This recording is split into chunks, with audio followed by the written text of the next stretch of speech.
Hello everyone, this is Great Games Before Your Time, and now we have moved on to Super Mario Land number 3, which is also subtitled and typically referred to as simply Wario Land.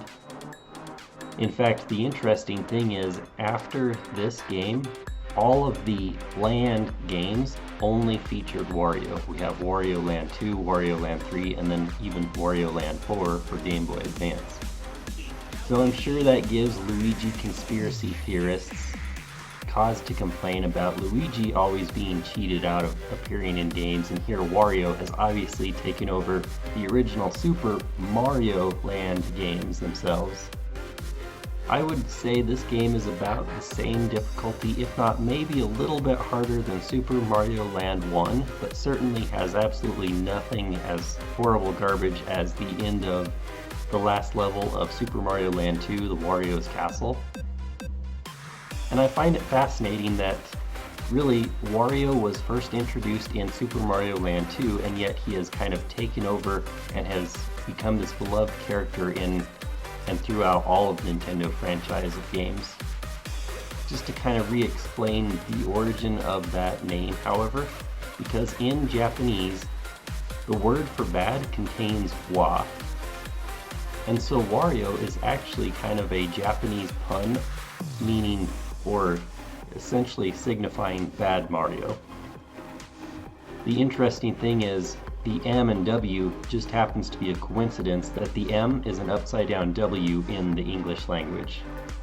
Now, I have played this game considerably more than Super Mario Land 2, which I never owned obviously, and then furthermore played it a lot more than Super Mario Land, as that game is short and there's really no save feature.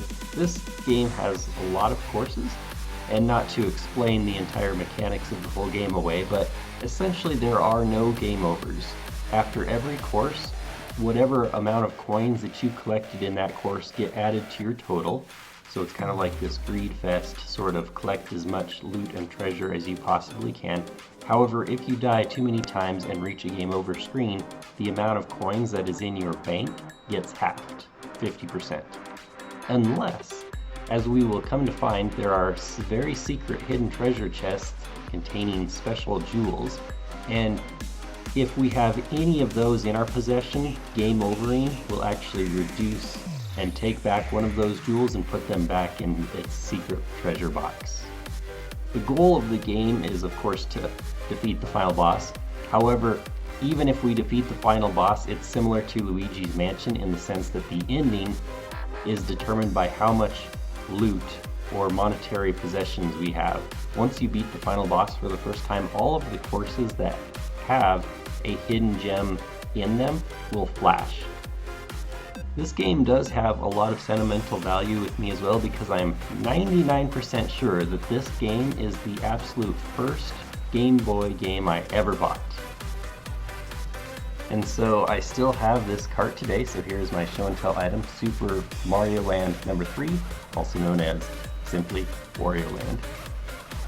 But the interesting thing is, I actually did not have any Game Boy systems for really a long time, and the Game Boy systems that I own today are kind of like one of those pieces of history that I go back and buy.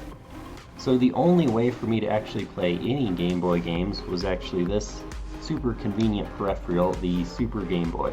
So you pop this bad boy into your Super Nintendo, and then the Game Boy carts go there, and you could play Game Boy as well as Game Boy Color games via the Super Game Boy on your television screen. I love Nintendo's strategy with this, because I think Nintendo realized that not every one of their customers has every single console, and in fact this trend continued.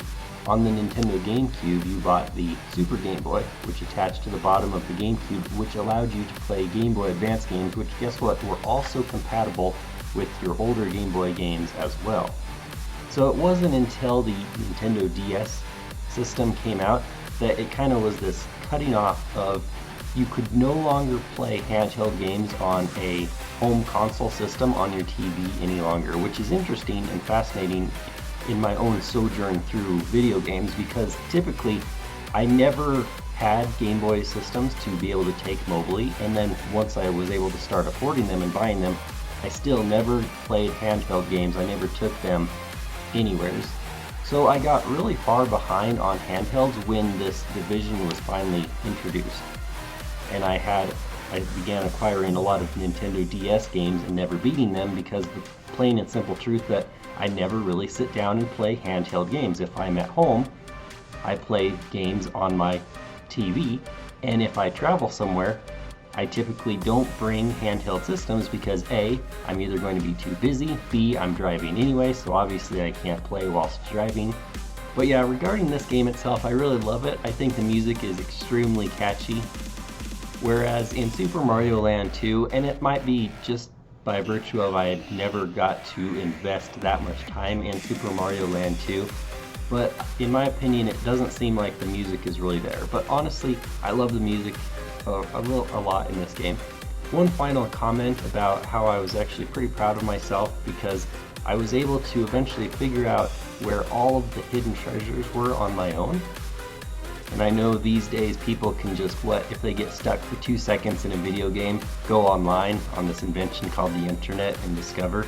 And honestly, these days, there are so many sites that have instant answers as well. Even if a game is brand new, you don't even have to wait, a week or a month for somebody to type out a well-created walkthrough guide or anything. You can just ask questions on internet forums, and typically the answer is going to be there as well as the question before you even answer it.